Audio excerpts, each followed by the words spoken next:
Ako na eh. Aduh, ini.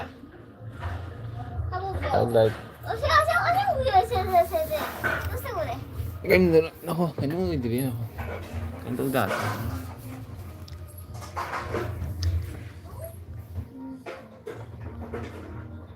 Eh? Ini na tayo yun na.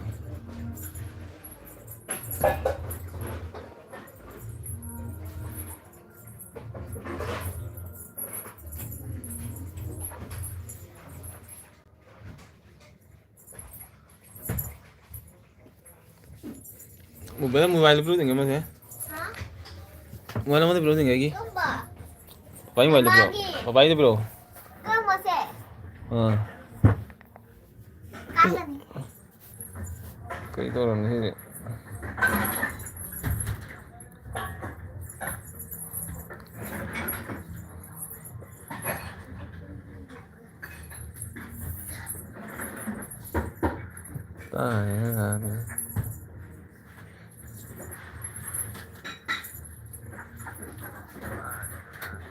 ya kamu जाए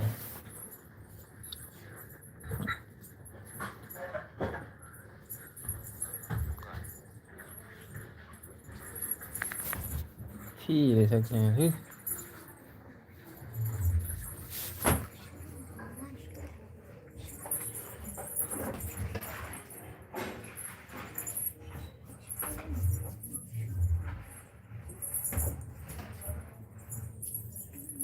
sini nah like tuh ya nah like a new in push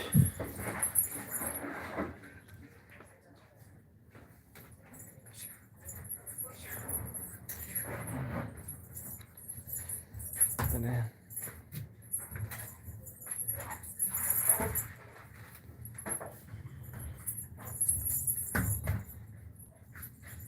kayaknya sih kayaknya kan lah kali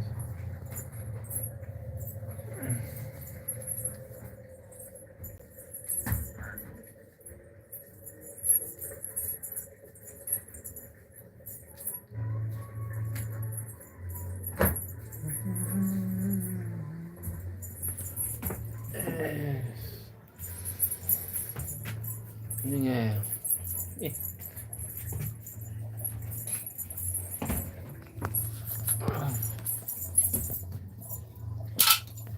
Vậy tao mua mấy cái như nè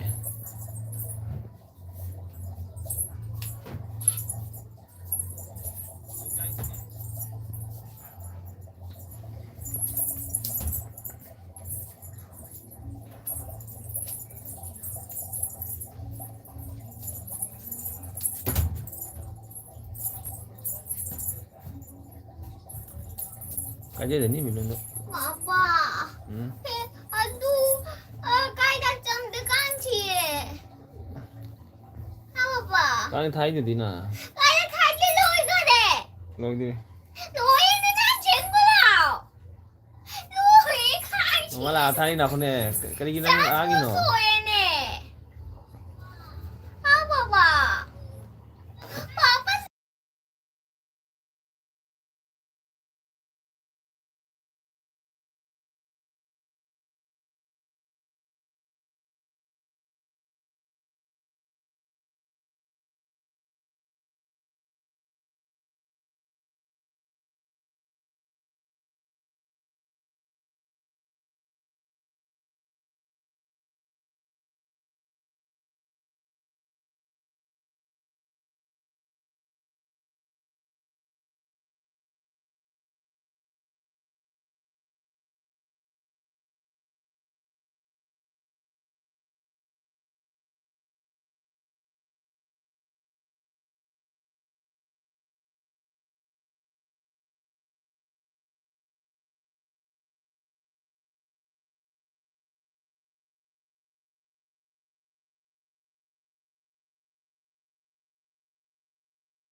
Ngapa?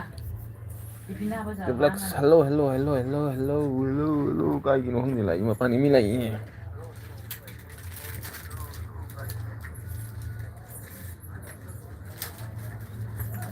Yang kusa punya dah pun apa mà khai cái lúc này sao itu.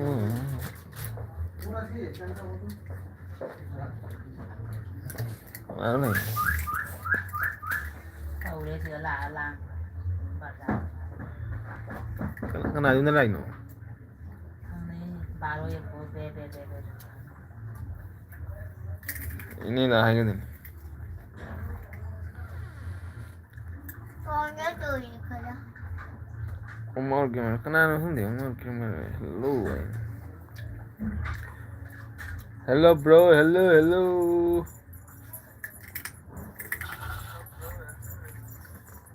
Ini mau dia pada. Kata.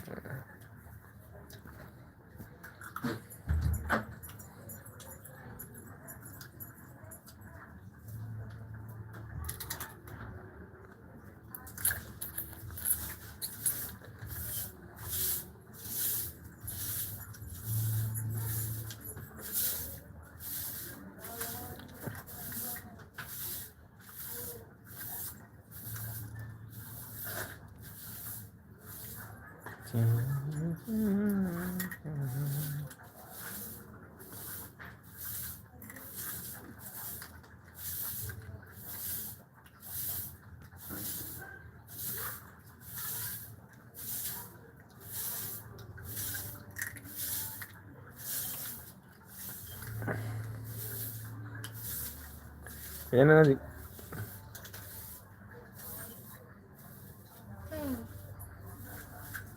Thế nhở? Cái gì? Langan nune. Beda sih kan. Nah, ini dah.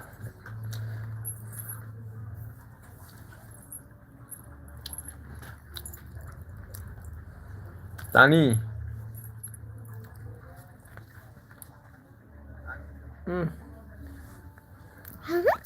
Jabu ay yarak kali marunong kena kayak gini nih jabu. Hello hello. Cái cái này nó chừng Hello. hai tuổi hai mươi mày rồi. Hi, madam.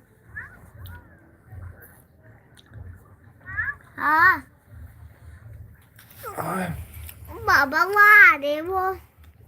Chúa đâu chỉ làm nè. Extend dulu em mà lại bobok lại. Papa. Tuh bobok cái cô. Cái nào bố bọc? Bobok cái cô. Cái đài thế đài. Cái đài sẽ đỡ. Bobok lại. Bố bọc. Bobok chắc sao không? Bố chắc ta bọc. Ini bobok hanuri pokaw din. Masu chắc sao bobok sao đấy. Bố bố chân ra đi. Bobok thì sang gì sao bo. Hello mình. Mà đi. Bobok cái gì chăn đi bijeng tu.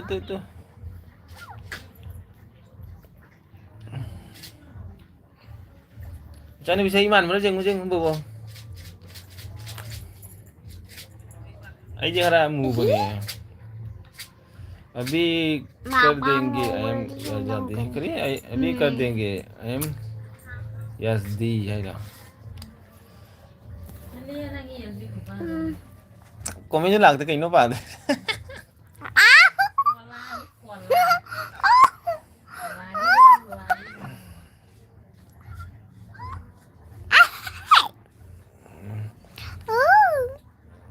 maksud tak cara bang bobo kay jang sage Baba cây răng ta gì? bobo không mất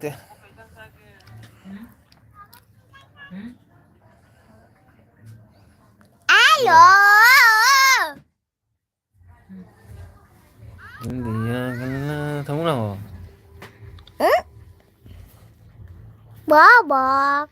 bobo không được ya bobo không được nào đi Bố có tay chưa khai để? bobo lạc này đi Ang ako no. Ở đây bố bọc. Cái gì? Su ba tao biết cái đấy.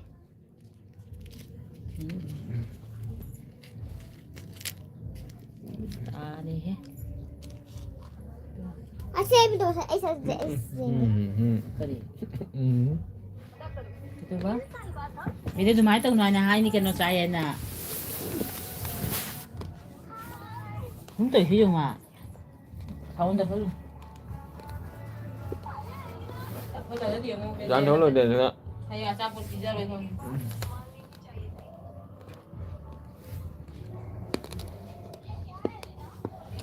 Kemarin aja bisa belum?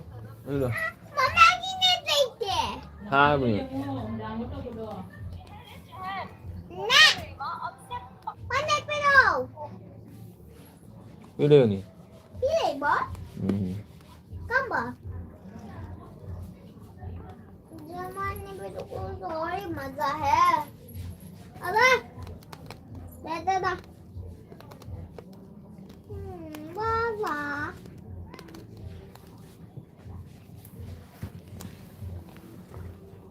तुम Boboknya komen udah cocok sama ini. पापा bobok bobok Cái điểm bobok này, bobok là cái này, nó bobok cổ bobok cái này bobok. अरे आँखों की bobok Eh, mà sao nó giặt thế này? apa भी पापा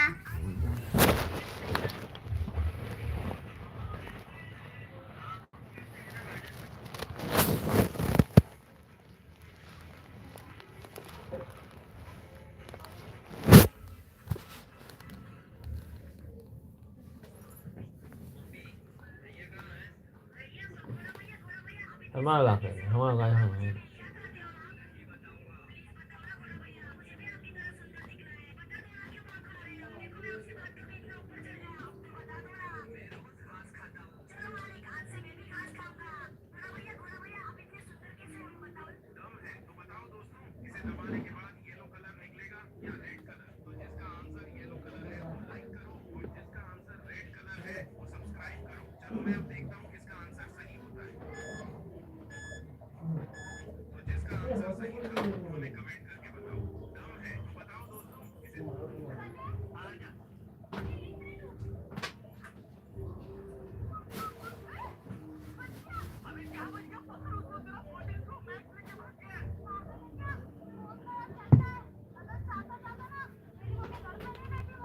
Có lời đã đâu được đây à?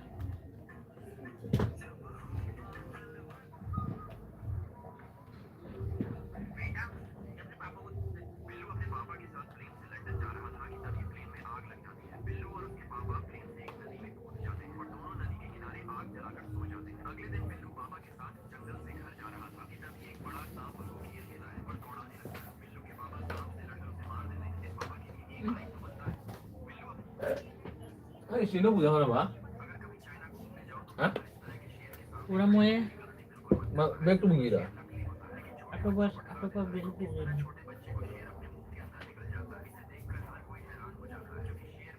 Kalau beli nah, kan nomor kamera. Ngoài bài Không ada kamu dong. cái mà nó cái này. Đây muốn nhà rồi. Udah baik dong. Đừng có liều lên.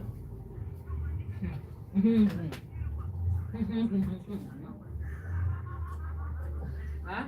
Lu liều lên luôn. Kamu itu? Kamu udah gambar lagi. Này bây giờ mình sao? Ayo nomor he. Mà mình lưu cho hai này nè. Nghe mà tới này. Nang ni nado. Đây nè. Cái kia bây giờ mày buồn đại ấy. Ui. Hah? Mau enggak? Kayak gini?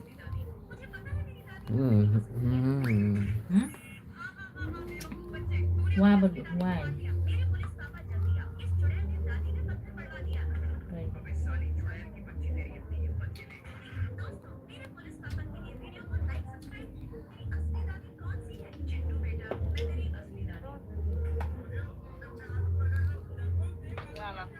Oh, kangen begini. Pokale ya? mama Hah? mama Kon heran udah. Hah?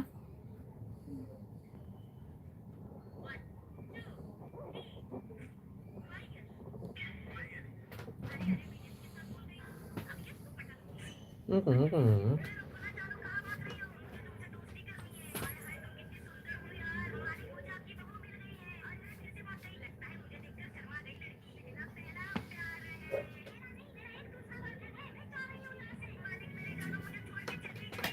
hatang nung niya? Ano? Emi kenapa tuh aneh nih? Kenapa tapi kan teman sih. Minta Ada? aja lah kan ya. Oh, dia kan.